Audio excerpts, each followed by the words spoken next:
वर्गमूल यानी square root की क्लास अभी मैं लेने वाला हूँ। बच्चों आप ध्यान से देखना, बहुत ही इम्पोर्टेंट कॉन्सेप्ट है वो मैं बताने जा रहा हूँ। चाहे आपका एसएससी है, बैंक है, रेलवे है या स्टेट एग्ज़ाम आप कोई दे रहे हैं, एसआई हो गया, तो आप कोई सा भी एग्ज़ाम भी दो तो ये इम्पोर्टेंट कॉन्सेप्ट जो है मैं बता रहा हूँ। हर जगह कंपटीशन एग्ज़ाम में यहाँ से प्रश्न पूछा जाता है, बहुत ही इंपॉर्टेंट कॉन्सेप्ट है। तो इसमें जो मैथ्स का कॉन्सेप्ट है वो भी मैं बताऊंगा और साथ में जो ट्रिक है उसका इस्तेमाल भी करना है। ट्रिक का इस्तेमाल देखो कुछ कुछ क्वेश्चन में होता है, सारे क्वेश्चन में नहीं होता है, लेकिन ट्रिक का इस्तेमाल करना भी आवश्यक है क्योंकि कम समय में आप अधिक से अधिक क्वेश्चन जो है लगा सकते हैं। सब जगह नहीं होता, सब जगह क्या होता है, पहले आपको जो मेथड्स हैं वो सीखने होते हैं, फिर आप प्रैक्टिस से जो है कम समय में कैलकुलेशन कम करके आप जो है वो प्रश्नों को कम समय में आप आंसर निकाल सकते हैं। तो बहुत ही इम्पॉर्टेंट कॉन्सेप्ट मैं बताने जा रहा हूँ स्क्वायर रूट का। ठीक है, स्क्वायर रूट का बहुत इंपॉर्टेंट कॉन्सेप्ट है, वर्गमूल का एक बहुत इंपॉर्टेंट कॉन्सेप्ट है मैं बताने जा रहा हूँ। तो बच्चों ध्यान से देखना और समझने का प्रयास करना, सभी एग्जाम के लिए इम्पॉर्टेंट है। चलिए शुरुआत करते हैं। और जो कॉन्सेप्ट मैं बताने जा रहा हूँ सभी एग्जाम के लिए इम्पॉर्टेंट है। आइए समझते हैं। अगर आपका इस तरह से क्वेश्चन दिया है, देखो किस तरह से दे रहा है, √2 प्लस √2 प्लस √2 प्लस √, इस तरह से इनफाइनाइट ये दिया है। अगर इस तरह से दिया है तो जहां पर भी आपको इस टाइप का क्वेश्चन दिखेगा, पहले मैं शॉर्ट तरीके से ही इसको जो है सॉल्व करा देता हूं। देखो सेकंडों में आंसर निकालेंगे, दो मुश्किल से 2-3 सेकंड में इसका आंसर निकालना है। हम सबसे पहले क्या करेंगे, इस अंडर रूट के अंदर जो संख्या है उसको ऐसे फैक्टर करेंगे कि मल्टीप्लाई करने पर वही आ जाए और उनके बीच का डिफरेंस जो है एक आना चाहिए।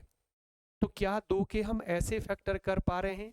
अगर हम मल्टीप्लाई करें, ठीक है, तो वही आना चाहिए वो संख्या। तो देखो यहाँ पर 2 × 1 मल्टीप्लाई कर रहे हैं तो 2 आ रहा है, दो में से एक 1 माइनस कर रहे हैं तो 1 आ रहा है, यानी इन दोनों के बीच का जो डिफरेंस है वो 1 आ रहा है। तो दो के हमने ऐसे फैक्टर करे कि गुणा करने पर 2 आ जाए और उनके बीच का जो डिफरेंस है वो 1 आ जाए। तो बन रहा 2 और 1। दो के जो फैक्टर बन रहे हैं, दो के जो गुणनखंड बन रहे हैं वो 2 और 1 है। क्या बन रहे हैं? 2 और 1 बन रहे हैं। तो यदि, क्योंकि इसमें अगर हम गुणा कर रहे हैं, देखो मल्टीप्लाई कर रहे हैं तो 2 आ रहा है और इनके बीच का डिफरेंस 1 आ रहा है, तो इसका मतलब ये जो ट्रिक मैं कह रहा हूँ वो लग जाएगी। अब देखो इसमें आंसर क्या बनेगा, देखो अगर इस तरह से बन तो इसमें देखो 2 और 1 जो है इसके फैक्टर बन रहे हैं, बीच में कौन सा साइन है? प्लस का साइन है, बीच में देखो प्लस का साइन, तो जो बड़ा फैक्टर है वो आंसर होगा। यानी देखो एक फैक्टर तो 2 है, एक एक है, बीच में प्लस है तो प्लस है, तो बड़ा फैक्टर क्या होगा? आंसर होगा। तो इसका आंसर क्या बनेगा? 2। इसका आंसर क्या बनेगा? इसका आंसर बच्चों क्या बनेगा? 2 बनेगा। अगर बीच में माइनस होता, अगर माइनस होता तो छोटा फैक्टर आंसर होगा, अगर बीच में प्लस है तो बड़ा फैक्टर आंसर होगा। जैसे यहाँ पर देखना, यहाँ पर क्या सेम है, √2 माइनस √2 माइनस अंडर रूट के अंदर 2 ही है, तो 2 के हमने ऐसे फैक्टर करने हैं कि मल्टीप्लाई करने पर 2 ही आ जाए और इनके बीच का जो डिफरेंस है वो डिफरेंस जो है 1 आना चाहिए। तो यहाँ पर देखो 2 ही कम 2 आ रहा है और 2 में से 1 माइनस करें तो 1 आ रहा है, यानी डिफरेंस 1 आ रहा है। और अगर हम मल्टीप्लाई करें तो मल्टीप्लाई करने पर 2 आ रहा है। तो यहाँ इसका मतलब जो हम ट्रिक लगा रहे हैं वो लग जाएगी। ठीक है, लग जाएगी। अब इसमें बीच में माइनस का साइन है तो आंसर क्या होगा, यानी जो छोटा फैक्टर है वो आंसर होगा। बीच में अगर माइनस का साइन है तो हमारा जो छोटा फैक्टर है, छोटा फैक्टर 1 है, तो आपका आंसर क्या होगा? 1 होगा। ठीक है, यानी जो स्मॉल फैक्टर है वो आपका आंसर होगा। स्मॉल फैक्टर आपका क्या होगा? आंसर होगा, क्योंकि माइनस का साइन है। ठीक है, क्योंकि क्या है? माइनस का साइन है, इसलिए क्या होगा? छोटा फैक्टर। अगर प्लस का साइन है, ठीक है, अगर प्लस का साइन है तो बड़ा फैक्टर आंसर होगा। ठीक है, ध्यान रखेंगे। अगर अगर बीच में प्लस का साइन है, प्लस का साइन है, ठीक है, प्लस का यदि साइन है, ठीक है, तो बड़ा फैक्टर लिख देना थोड़ा सा। तो यानी जो बड़ा फैक्टर होगा, ठीक है, बड़ा फैक्टर क्या होगा? आंसर होगा। बड़ा फैक्टर आंसर होगा। ठीक है, ये ट्रिक है, इसका इस्तेमाल करेंगे आप। अगर बीच में प्लस है तो बड़ा फैक्टर, यानी इसका आंसर क्या होगा? 2 होगा। अगर यहाँ पर बीच में माइनस है तो छोटा फैक्टर, यानी इसका आंसर क्या होगा? इसका आंसर 1 होगा। ठीक है, बीच में देखो यहाँ पर जो है माइनस माइनस था तो एक होगा, यानी दो के हमने ऐसे, फिर समझो दो के हमने ऐसे फैक्टर करे कि गुणा करने पर दो आ जाए और उनके बीच का डिफरेंस एक आ जाए, तो ये ट्रिक लगती है, तभी लगेगी। ऐसी संख्या की हमने संख्या के ऐसे फैक्टर करने कि मल्टीप्लाई करने पर वो संख्या आ जाए और उनके बीच का, दोनों फैक्टर के बीच का डिफरेंस एक होना चाहिए, तब ये ट्रिक लगेगी, नहीं तो नहीं लगेगी। ठीक है, अगर ऐसी संख्या नहीं होगी तो मैं दूसरा जो है एक फॉर्मूला बताऊंगा, अगर ऐसी संख्या नहीं बन पा रही तो मैं फॉर्मूले से आपने उसको सॉल्व करना। आइए आगे आ जाओ, आगे समझेंगे आप इसे। देखो इसे करना जरा। देखो यहाँ पर √6 है, प्लस √6 प्लस √6 इनफाइनाइट तक है, तो आप क्या इसका आंसर बता सकते हैं? बताओ जरा। 6 के फैक्टर करो, 6 के इस तरह से फैक्टर करने हैं कि मल्टीप्लाई करने पर 6 बन जाए और उनके बीच का डिफरेंस क्या हो, 1 बने। तो 6 के क्या कर सकते हम फैक्टर, 6 के फैक्टर हम क्या कर सकते हैं, बताइए। 6 के फैक्टर हम क्या कर सकते हैं, कर सकते हैं। देखो 6 के फैक्टर क्या कर सकते हैं हम, 6 के हम फैक्टर कर सकते हैं 3 × 2। अगर हम मल्टीप्लाई करें तो 6 आ रहा है, और डिफरेंस देखें इनके बीच का, 3 में से 2 माइनस करोगे 1 आ रहा है, तो यानी ट्रिक लग जाएगी। मल्टीप्लाई करने पर 3 और 2 का मल्टीप्लाई करने पर 6 आ रहा है, और इनके बीच का जो डिफरेंस है वो डिफरेंस क्या आ रहा है, 1 आ रहा है। मल्टीप्लाई करने पर 6 और डिफरेंस 1 आ रहा है, इसका मतलब ये ट्रिक जो है ये लग जाएगी। यहाँ पर हम क्या करेंगे, बीच में कौन सा साइन है, प्लस का साइन है, तो बड़ा फैक्टर आंसर होगा, और बड़ा फैक्टर कौन सा है इसमें, बड़ा फैक्टर 3 है, तो आंसर क्या बनेगा, 3 बनेगा। देखो सेकेंडों में आंसर हो रहा है, बड़ा फैक्टर क्या होगा, आंसर होगा, बड़ा फैक्टर क्या होगा, आंसर होगा। इसी तरह से यहाँ पे आ जाओ जरा इधर। देखो यहाँ पर 6 माइनस, संख्या वही है लेकिन यहाँ माइनस माइनस माइनस, तो 6 के हमने फैक्टर करे कितना, 3 × 2 कितना हो रहा है, 6 हो रहा है। इनके बीच का डिफरेंस 3 में से 2 माइनस किया तो डिफरेंस 1 आ रहा है, ट्रिक लग जाएगी, लग जाएगी ना, क्योंकि 3 और 2 का, 3 और 2 का मल्टीप्लाई कर रहे हैं तो 6 बन रहा है, और 3 में से 2 माइनस कर रहे हैं, 3 में से 2 माइनस कर रहे हैं तो 1 आ रहा है, डिफरेंस 1 आ रहा है, तो इसका मतलब ट्रिक लग जाएगी। जो हमें कंडीशन चाहिए, जो शर्त चाहिए वो पूरी कर रहा है। तो यहाँ पर क्या होगा, बीच में माइनस है, तो आंसर कौन सा होगा, बड़ा फैक्टर या छोटा, बताइए। अगर बीच में जो है माइनस है तो क्या होगा, छोटा फैक्टर आंसर होगा। आपका आंसर क्या बनेगा, आपका आंसर बनेगा 2। क्लियर है। अगर बीच में प्लस है तो इसका आंसर तो 3 है, अगर यहाँ पर बीच में माइनस है तो छोटा फैक्टर आंसर होगा। बच्चों बहुत आसान है, सेकंडों में आप आंसर बता सकते हैं इसका, किस तरह से हम करेंगे, तो इस तरह से हम कर सकते हैं। अच्छा बच्चों, अगर हम इसको थोड़ा सा डिटेल में मैं बता दे रहा हूँ एक बार, आपने करना तो ऐसे ही है लेकिन डिटेल में देखो कैसे समझते हैं इसको। देखो क्या होता है, जैसे माना ये संख्या दी है, तो हम क्या करते हैं, डिटेल्ड बता रहा हूँ मैं ना, डिटेल्ड जो है वो थोड़ा सा मैं आपको बता रहा हूँ, लेकिन आप एग्जाम में इस तरह से नहीं करेंगे। ये तो तब होता कहीं पर अगर रिटर्न देना होता है, लिखना होता, तब आप डिटेल करते हैं। जैसे यहाँ पर दिया है ये √2 प्लस ऐसे दिया है ना, √2 प्लस, ठीक है, √2 प्लस इस तरह से दिया है इनफाइनाइट। तो हम क्या करते हैं, इसको मान लेते हैं कि मान लिया लेट ये जो है क्या है, x के बराबर है। किसके बराबर है, हमने मान लिया कि x के बराबर है, ठीक है, क्या मान लिया, x के बराबर है, ठीक है। तो हम क्या करेंगे, यहाँ पर देखना, यहाँ पर आप देखना, स्क्वायरिंग बोथ साइड करेंगे। क्या करेंगे, स्क्वायरिंग बोथ साइड्स, क्यों, ताकि हमारा जो अंडर है वो हट जाए, ठीक है। स्क्वायरिंग बोथ साइड, इधर भी स्क्वायर इधर भी स्क्वायर। तो अगर हम यहाँ स्क्वायर करते हैं, देखो अगर हम यहाँ पर स्क्वायर करते हैं ऐसे, देखो 2 प्लस √2 प्लस √2 प्लस इस तरह से है ना, और हमने क्या करा, यहाँ स्क्वायरिंग कर रहे हैं, इधर भी हम 2 चढ़ा रहे हैं, और हम यहाँ इस साइड में भी हम क्या कर रहे हैं, इस साइड में भी हमने क्या करा, स्क्वायर कर दिया। स्क्वायर का मतलब पावर 2, इधर भी पावर 2 इधर पावर 2, डिटेल बता रहा हूँ। बाकी आप देखो ऑब्जेक्टिव टाइप के पेपर होते हैं, चाहे एसएससी हो, बैंक हो, रेलवे, कहीं पर भी आपका जो ऑब्जेक्टिव, तो आपने ऐसे ही करना है, ठीक है, ट्रिक से ही करना है, लेकिन मैं डिटेल्ड बता रहा हूँ कैसे होता है, ठीक है, तो थोड़ा सा आइडिया आपको रहेगा वो इस तरह से, ठीक है। तो हम स्क्वायरिंग करा, तो स्क्वायरिंग देखो x का स्क्वायर ये तो ऐसे ही हो जाएगा, x इसका स्क्वायर हो गया। यहाँ पर जो स्क्वायर है ना, इससे ही अंडर रूट हट जाएगा। देखो अंडर रूट आपको पता है, जो अंडर रूट होता है उसकी वैल्यू क्या होती है, अंडर रूट की जो वैल्यू है, जैसे अंडर रूट है, अंडर रूट मान लिया x है, तो इसका मतलब क्या होता है, अंडर रूट का मतलब होता है 1/2, और इसके ऊपर अगर स्क्वायर है तो 2 से 2 कैंसिल हो जाएगा, यानी इस अंडर रूट से, इस 2 से ये अंडर रूट हट जाएगा। अंडर रूट की वैल्यू 1/2 होती है, 2 से 2 कट जाएगा, तो यानी यहाँ से हट जाएगा, अंडर रूट हट जाएगा, क्या बचेगा आपका ऐसे 2 प्लस फिर अंदर जो है, अंदर वाला नहीं बाहर वाला अंडर रूट हटेगा और अंदर वाला ऐसे ही रहेगा, ठीक है। 2 प्लस ऐसे under root 2 plus under root 2 plus, ये तो इनफाइनाइट तक है ना, चलता रहेगा फिर ऐसे, ठीक है।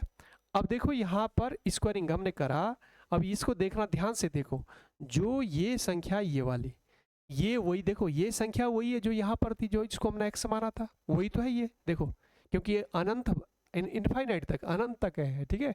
देखो इन्फिनिट तक अनलिमिटेड है, तो यहाँ पर इसकी वैल्यू क्या रखेंगे हम, इसकी वैल्यू हम x रख सकते हैं, तो यहाँ पर क्या रखेंगे 2 प्लस, इसकी जगह देखो हमने क्या माना था, इसकी जगह हमने माना था x y से, और यहाँ पर हुआ x स्क्वायर y से। तो इस तरह से बच्चों यहाँ पर ये बन गया, दिख रहा है आपको, यानी चलो मैं दूसरी जो है कलर का इस्तेमाल कर रहा हूँ, यहाँ पर ऐसे बना, ठीक है, ठीक है, यहाँ पर इस तरह से बन रहा है, यानी द्विघात समीकरण बन रही है, क्वाड्रेटिक इक्वेशन बन रही है।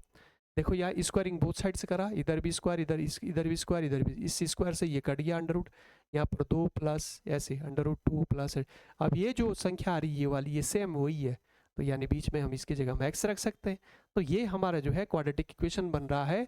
तो यहाँ पर पता हम इसको क्या लिख सकते हैं, देखो यहाँ पर x स्क्वायर है, ठीक है, x स्क्वायर है, इसको उठा के जो है आप इधर ले आओ, तो यह माइनस का x और माइनस का 2 और इधर आपका 0 है, ठीक है, 0 बना। देखो उठा के हम 2 को भी यहाँ से ले गए और x को उठा के इधर साइड में ले गए, तो देखो माइनस के हो जाएंगे, दोनों माइनस के हो गए, ठीक है, इधर आपकी 0 बचेगी, इस साइड में 0, तो ऐसे ये क्वाड्रेटिक इक्वेशन बन गई, क्वाड्रेटिक इक्वेशन बन गई आपकी। आप जो है आपने 9th 10th में पढ़ा होगा ax square plus B X plus C बराबर 0, ये क्वाड्रेटिक इक्वेशन होती है, इस टाइप की हमारे पास इक्वेशन बन गई, ठीक है।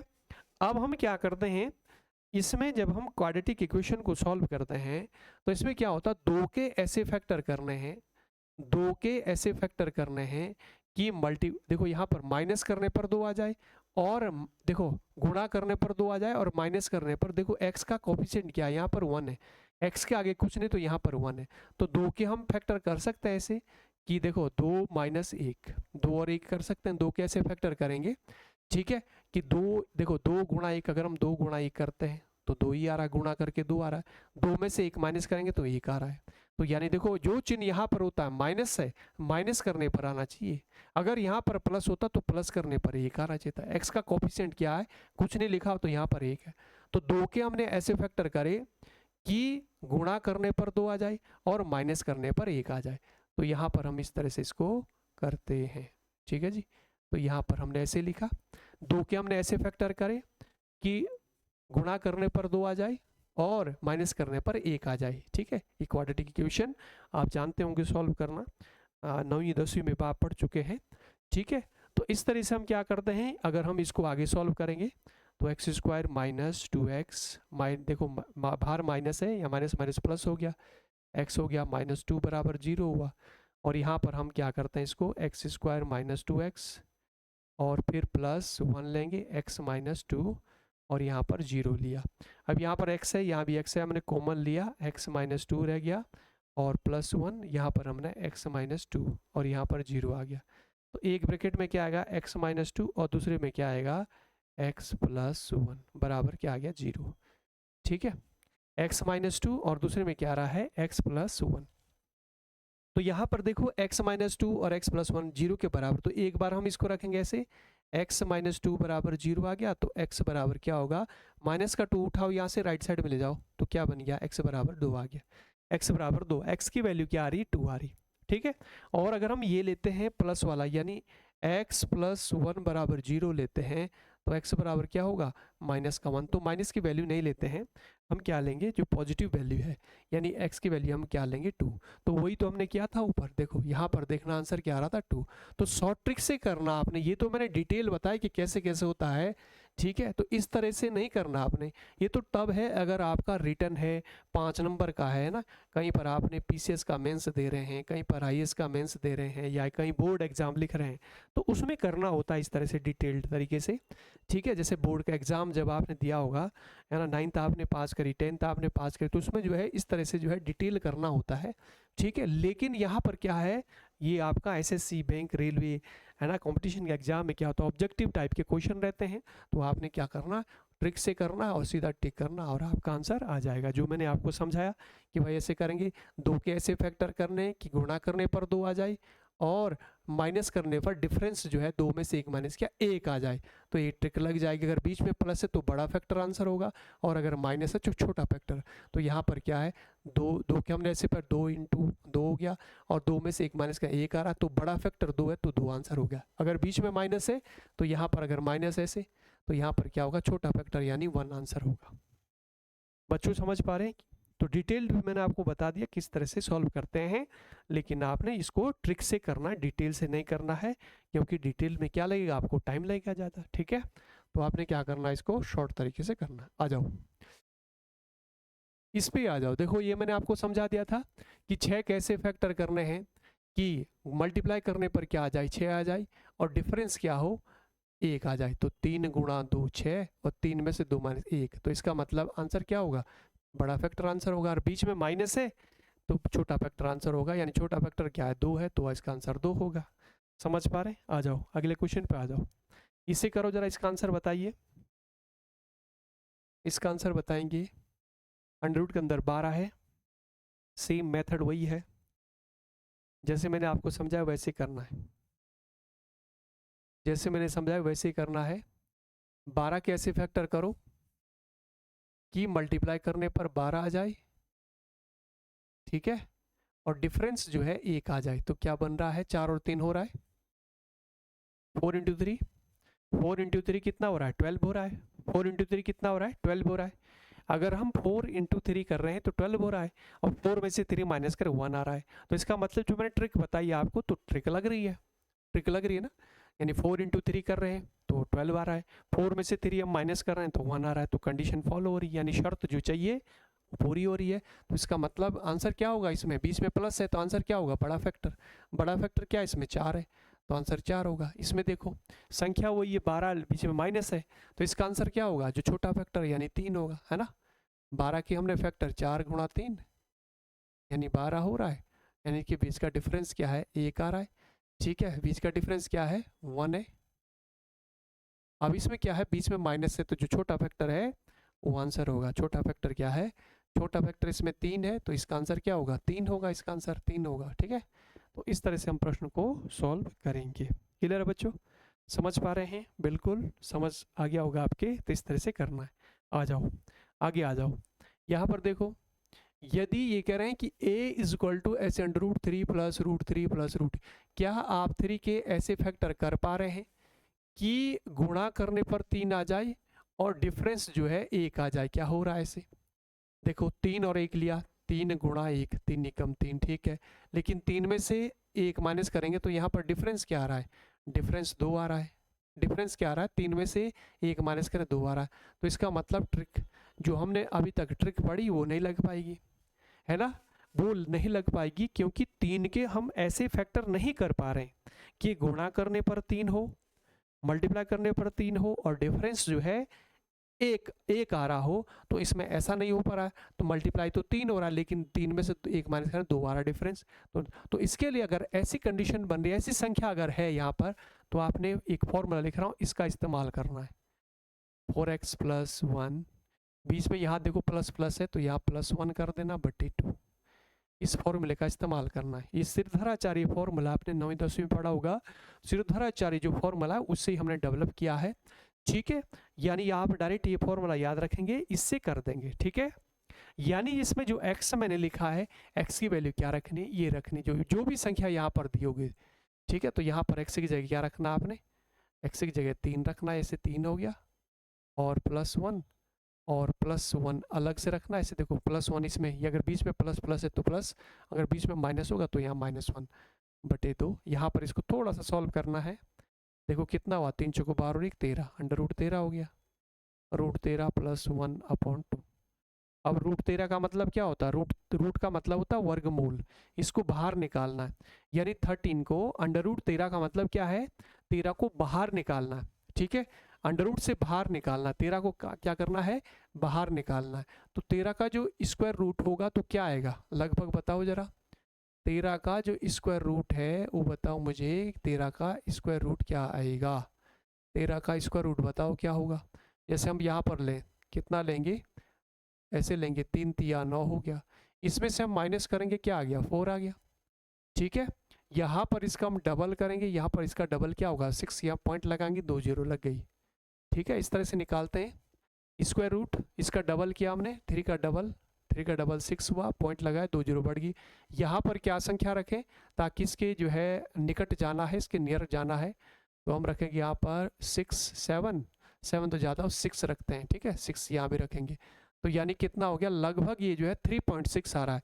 ये लगभग जो है 3.6 आ रहा है। आपको वर्गमूल निकालना आता होगा कि वर्गमूल कैसे फाइंड करते हैं। तो इसका जो है, जो 13 है, 13 है, 13 का इसको वर्गमूल क्या आ रहा है? 3.6 क्या रहा है? 3.6, ठीक है। अब हम क्या करेंगे? इसको ऐड करेंगे। देखो यहाँ पर जोड़ देना जरा। देखो यहाँ पर जो एक है इसके साथ जुड़ेगा, पीछे 6 के साथ मत जोड़ना। एक जो है, देखो एक को हम ऐसे भी लिख सकते हैं 0.0, तो एक जो है यहाँ जुड़ेगा ऐसे। देखो 3.6 और एक है तो ऐसे जोड़ना है, ठीक है। इसको ऐसे जोड़ना है। एक को जो है 3 के साथ जोड़ना, 6 के साथ मत जोड़ना, ऐसे लिखते हैं 6 पॉइंट, ये कितना आ रहा है? 4.3। कितना आ रहा है? ये ऐड करके आ रहा है 4.6/2। आपने क्या करा? डिवाइड करो, 2 से हमने डिवाइड किया, 2 से 2.3 आ गया। कितना आ रहा है? 2.3 आ रहा है। कितना आ रहा है? 2.3 डिवाइड करके आपका 2.3, यानी 2.3 मतलब 2 से ज़्यादा है, 3 से कम है। तो यहाँ पर देखो ऑप्शन इस तरह से दिए हैं, जो ए की वैल्यू आ रही है, जो हमारा सॉल्व करके आ रहा है, क्या आ रहा है? ये सॉल्व करके 2.3 आ रहा है। 2.3 का मतलब क्या? 2 से ज़्यादा है, 3 से कम है। देखो यहाँ पर ए की वैल्यू, देखो ए की वैल्यू क्या आ रही? 2 से बड़ी है और 3 से कम है, तो आंसर क्या होगा? ये बनेगा। अगर इस तरह से ऑप्शन दिया है तो इसका मीनिंग समझो। ए की वैल्यू क्या है? देखो इधर, देखो ए की वैल्यू क्या है? 2 से बड़ी है और 3 से छोटी है, 2 और 3 के बीच में। 2.3 क्या है? 2 और 3 के बीच में। 2.3 क्या है? 2 और 3 के बीच में है। तो आंसर क्या बनेगा? इस तरह से आंसर बनेगा। क्लियर है? तो इस तरह से हम इसको करते हैं। बच्चों समझ पा रहे हैं? तो इस तरह से हम करते हैं। इसी तरह जैसे ये है, इसका करो जरा। सेम प्रश्न है आपका, √5 है, +5 है, √5 ये है। तो ये भी क्या 5 के आप ऐसे फैक्टर कर पा रहे हैं? 5 के आप ऐसे फैक्टर कर पा रहे हैं कि मल्टीप्लाई करने पर 5 आ जाए और डिफरेंस जो है 1 आ जाए। क्या ऐसा हो रहा है? क्या हो रहा है? अगर आप गुणा करें तो 5 आना चाहिए और उनके बीच का जो डिफरेंस है वो 1 आना चाहिए। क्या बन पा रहा है? अगर नहीं बन पा रहा तो इसमें भी क्या करेंगे? फॉर्मूला लगाएंगे। तो 5 का देखो अगर हम 5 और 1 लें तो 5 ही कम 5, ठीक है, मल्टीप्लाई। लेकिन 5 में से 1 माइनस करेंगे तो क्या आ रहा है? 4 आ रहा है। तो यानी जो ट्रिक है वो सीधी सीधी नहीं हो पाएगी, हमें फॉर्मूला लगाना पड़ेगा। कौन सा फॉर्मूला? यही लगाओ, इससे हो जाएगा, ठीक है। कौन सा? ये वाला, √4x + 1 और +1/2। क्योंकि बीच में प्लस प्लस है तो प्लस रखना है यहाँ पर +1। अगर बीच में माइनस होता तो यहाँ माइनस रखते। एक्स की जगह क्या रखना है? इसमें 5 रखना है। एक्स यहाँ पर 5 रखो तो क्या बनेगा हमारा? देखो ये ध्यान से देखना, 4 इंटू एक्स की जगह क्या रखेंगे? 5 रखेंगे। 5 इंटू, देखो 4 इंटू 5 +1, ठीक है। और यहाँ पर +1 करना, बीच में प्लस है तो +1 और नीचे क्या करेंगे? 2 करेंगे। बस इसको सॉल्व कर दो। इसको जब हम सॉल्व करेंगे क्या आएगा? 5 को 20 और 21, कितना हुआ? 21। कितना हो रहा है? 21 + 1/2 हो रहा। अब 21 का हम क्या करेंगे? जो 21 इसका वर्गमूल निकालो। 21 का स्क्वायर रूट क्या आएगा? देखो कैसे निकालते हैं स्क्वायर रूट। तो हमने क्या करा? देखो यहाँ पर 4 लिया, 4 चौको 16 हुआ, माइनस किया 5, पॉइंट लगाए, 2 0 बढ़ गई। इसका हम डबल करेंगे। इसका डबल कितना हुआ? 8। 4 का डबल करते हैं, स्क्वायर रूट निकालना आपको आना चाहिए। इस तरह से हम निकालते हैं, ठीक है। तो 4 का इसका हम डबल किया 8। यहाँ पर हम क्या रखें कि इसके निकट जाना है।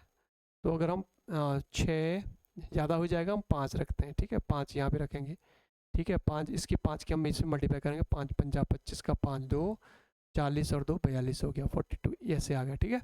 तो यानी 4.5 लगभग जो है √21 का जो स्क्वायर रूट है वो क्या आ रहा है? 4.5 +1 है /2। 1 को हम ऐसे लिख सकते हैं, 1 को 4 के साथ जोड़ना, तो 4 कितना हुआ, ये हुआ बटे 2। 2 से हम इसको डिवाइड करेंगे तो 2 से डिवाइड, 2 दूनी 4, 2 से कितना आ रहा है 2.7 आ रहा है। यानी 2.7 का मतलब क्या है, 2 से बड़ा है 3 से छोटा है। ये जो है क्या आएगा, 2 से बड़ा और 3 से छोटा। देखो यहाँ पर आंसर क्या बनेगा, ये वाला आंसर बनेगा, ठीक है। बी की वैल्यू क्या है, 2 से ज़्यादा है 2.7 है ना, 2 से ज़्यादा और 3 से कम है, तो ये आंसर बनेगा।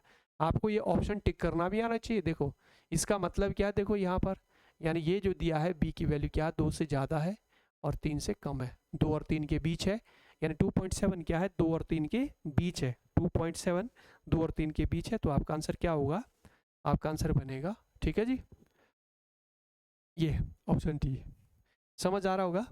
आइए प्रैक्टिस करनी पड़ेगी आपकी, थोड़ा सा प्रैक्टिस कर लेना, समझ आ जाएगा, ठीक है।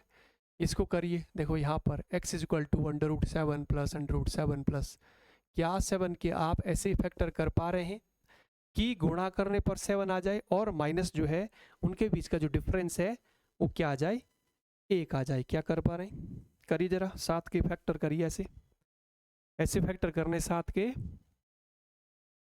की मल्टीप्लाई करने पर 7 और डिफरेंस 1 होना चाहिए। क्या हो सकता है अगर 7 और 1 करें, देखो 7 इंटू 1 तो 7 ही कम 7, अगर हम 7 में से 1 माइनस करते हैं तो 7 में से 1 माइनस करेंगे 6, तो नहीं बन रहा है।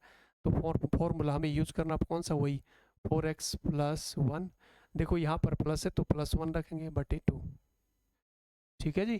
तो यहाँ पर x की जगह क्या रखना, 7 रखना, यहाँ पर रखो 4 इंटू 7 प्लस 1 और प्लस 1/2, कितना हुआ ये, 7 चौका 28 1 29 हुआ, 29 हुआ, 29 प्लस 1/2, ठीक है। अब 29 के क्या करो, फैक्टर करो, 29 के फैक्टर करने हैं, वर्गमूल निकालना है, 29 का वर्गमूल निकालना है, स्क्वायर रूट निकालना है। तो अब क्या करेंगे, 5 लें, 5 लेना पड़ेगा, 5 जाए, देखो 5 पंजे 25 हुआ, माइनस करेंगे 4, ठीक है, पॉइंट लगाओ, 2 0 बढ़ा दी।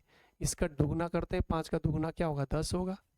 अगर हम 4 करते हैं तो ज़्यादा हो जाएगा, हम 3 करते हैं, यहाँ भी लेना पड़ेगा 3, 3 किस में गुणा करो, 3 ही कम 3, 3 ही कम 3, 4 लेंगे तो 4 ही कम 4 और 4 चौको 16 हो जाएगा ना, 0 4 चौको 16, 4 ज़्यादा हो जाएगा, फिर 3 लिया।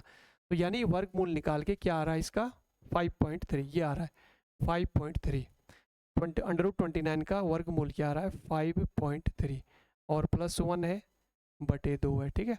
अब 1 को जो है 1 को 5 के साथ जोड़ना तो कितना बना 6.3 बटे 2, 2 से भाग करो, 2 से आप इसको डिवाइड करेंगे तो 2 से हमने डिवाइड किया, 2 तिया 6, 2 ही कम 2 11, यानी 3.15, यानी 3 से ज़्यादा है और 4 से कम है, 2 और 3 के बीच आ गया ना। देखो यहाँ पर कितना आ रहा है, 2 और 3 के बीच आ गया, यानी 3 और 4 के बीच 3.15, 3 से ज़्यादा है तो 3 और 4 के बीच में है, तो x की वैल्यू क्या होगी, ये आंसर आएगा। यानी क्या है, x की वैल्यू देखो 3 से बड़ी है और 4 से छोटी है, तो ये देखो आंसर ये 3 पॉइंट है ना, 3 से बड़ा है 4 से कम है, तो यार यहाँ पर आएगा, ठीक है। x जो है 3 से छोटा है, 3 से बड़ा और 4 से कम है। तो इस तरह से आपको जो ऑप्शन है वो टिक करना भी आना चाहिए, ठीक है। और एग्जैक्ट आंसर ये भी दे सकता है, जैसे मान लिया ऑप्शन अगर इस तरह से होता कि 3 होगा, यहाँ पर 3.15 होगा, या यहाँ पर 4 होगा, या 4.15 होगा, तो ऐसे भी दे सकता है। तो आपने क्या करना, आंसर क्या बनेगा 3.15। देखो एग्जैक्ट अगर देता है तो ये होगा, लेकिन अगर इस तरह से रेंज देता है कि यहाँ पर देखो 3 से बड़ा है 4 से छोटा, इस तरह भी ऑप्शन देता है, तो आपने इस तरह से करना है, ठीक है बच्चों। तो आप जो है ये फॉर्मूला है इसका ध्यान रखेंगे और इससे सॉल्व कर देंगे और कम समय में आप आंसर बता सकते हैं। सेकंडों में आंसर होगा जब आप प्रैक्टिस करेंगे, तो बस केवल आपने ये लाइन लिखी, फटाफट निकाला और आपको, ठीक है, 10 से 15 सेकंड में आप आंसर निकाल देंगे फटाफट। इसी तरह देखो यहाँ पर ये है, यहाँ पर √7, तो 7 भी हम फॉर्मूले से करना पड़ेगा, लेकिन यहाँ पर बीच में माइनस है, तो केवल चेंज क्या होगा, यहाँ पर जो +1 कर रहे हैं वहाँ माइनस हो जाएगा। केवल क्या चेंज होगा इसमें, जहाँ पर हम +1 कर रहे हैं वहाँ माइनस होगा, ठीक है। जैसे ये था ना √4x प्लस 1, ठीक है, यहाँ माइनस करेंगे -2, ठीक है। बाकी तो सब वही है, यानी 4 इंटू यहाँ x की जगह 7 रखेंगे +1, लेकिन यहाँ माइनस करेंगे बटे 2, 7 चौको 28 प्लस 1 कितना हुआ 29, 29 -1/2, 29 का भी हमने स्क्वायर रूट निकाला था, कितना आया था 5.3, कितना निकला था 5.3 माइनस 1 और अपॉन 2। देखो 1 को हम ऐसे लिख सकते हैं। तो जब आप माइनस करोगे, इसको ध्यान देना बच्चों, किस तरह से हम करेंगे माइनस करना, मैं बता रहा हूँ, ध्यान से देखना। इस तरह से करना है 5.3 यानी क्या है आपका 5.3 में से आपने ये माइनस करना 1.0, ये माइनस करना है। तो इसको माइनस करेंगे आप 3 और यहाँ पर कितना आ गया, ये 4, कितना आ गया, देखो 3 आ गया नीचे, 5 में से 1 माइनस हुआ 4, तो ये माइनस करके क्या आ रहा है 4.3 अपॉन 2, 4.3 अपॉन 2।